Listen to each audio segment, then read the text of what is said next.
everyone. This is Manali Raj. Welcome to the CSE Relay News Bulletin presented by Chanakya IAS Academy Patna. In this segment, we demonstrate about the daily important highlights from the perspective of our civil services examination. Let us have a brief overview of today's headlines. The Rajya Sabha passed the Cinematograph Amendment Bill 2023. Scope for 1.24 crore more beneficiaries under the National Food Security Act of 2013. Union Minister launches Resource Efficiency Circular Economy Industry Coalition. UNESCO's Asia Pacific Cultural Heritage Award presented to Baikola Railway Station. Moving into the details of the news, the Rajya Sabha has passed the Cinematograph Amendment Bill 2023 that introduces stringent anti-piracy provisions expanding the scope of the law from censorship to also cover the copyrights. The bill proposes a jail term of up to 3 years and a fine of up to 5% of a film's production cost for persons who use any audio-visual recording device in a place licensed to exhibit films with the intention of making or transmitting an infringing copy of a film or trying to do so.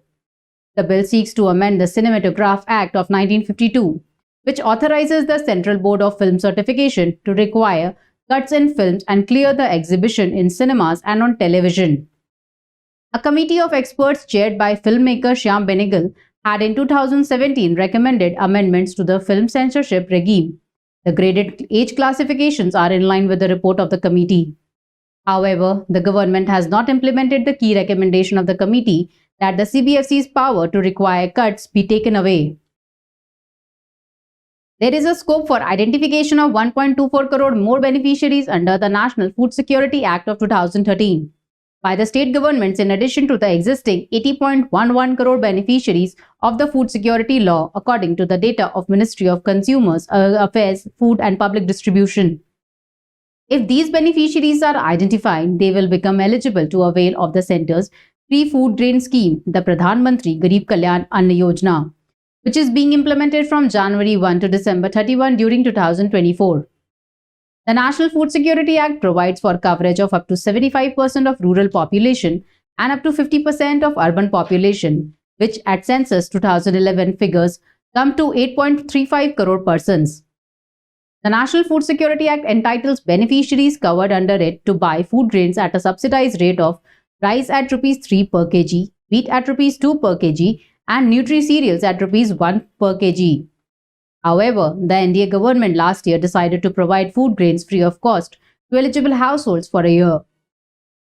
According to Section 3(1) of the National Food Security Act, every person belonging to priority households identified under the subsection 1 of Section 10 shall be entitled to receive 5 kg of food grains per person per month at a subsidized prices specified in Schedule 1 from the state government under the Targeted Public Distribution System.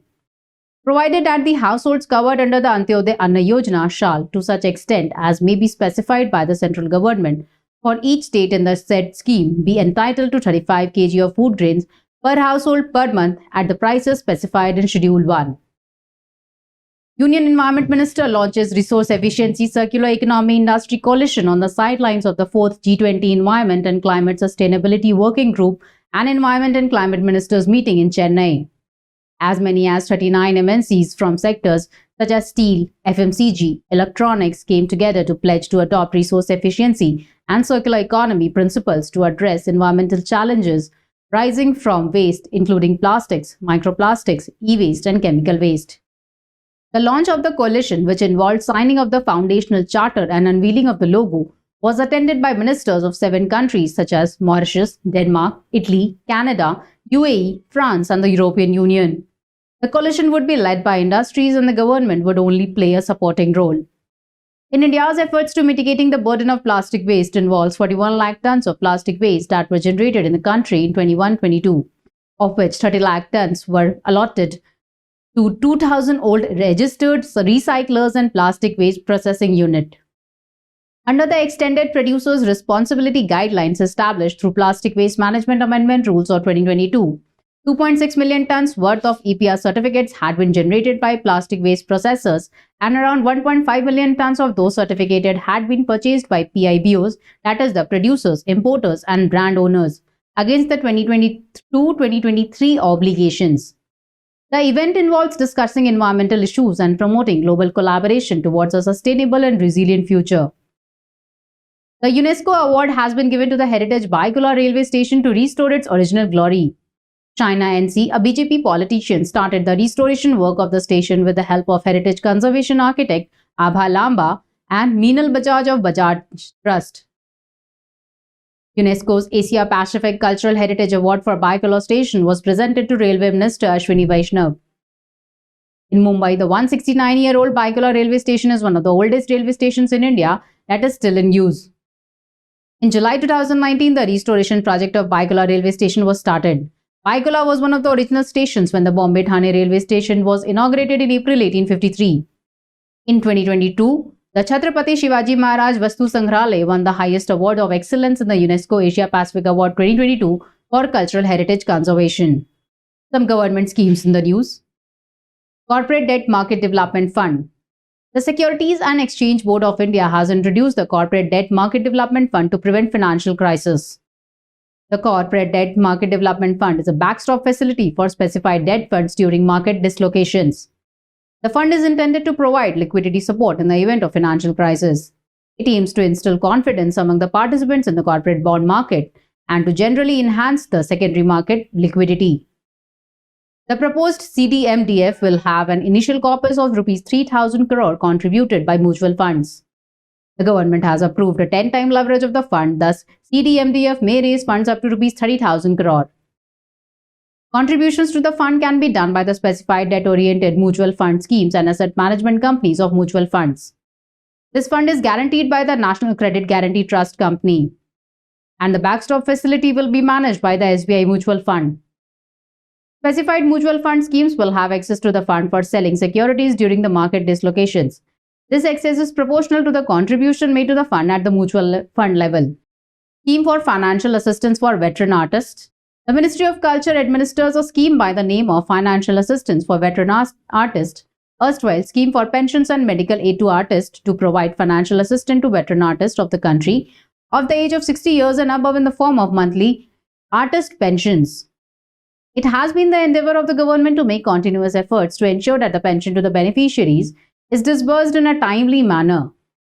However, the disbursement of the financial assistance to the recommended artist is subject to the submission of requisite documents by the beneficiaries selected under the scheme, such as digital life certificate, income certificates, etc. Non-submission of requisite documents from the selected beneficiaries in time results in delay in disbursal of pensions to them. Ministry of Culture has entrusted the LIC with an MOU in 2009 for disbursing the monthly artist pension to the selected beneficiaries prior to the year 2017. Galvanizing Organic Bioagro Resources Dhan, the Govardhan Scheme. The scheme was launched in April 2018 by the Department of Drinking Water and Sanitation under Ministry of Jal Shakti.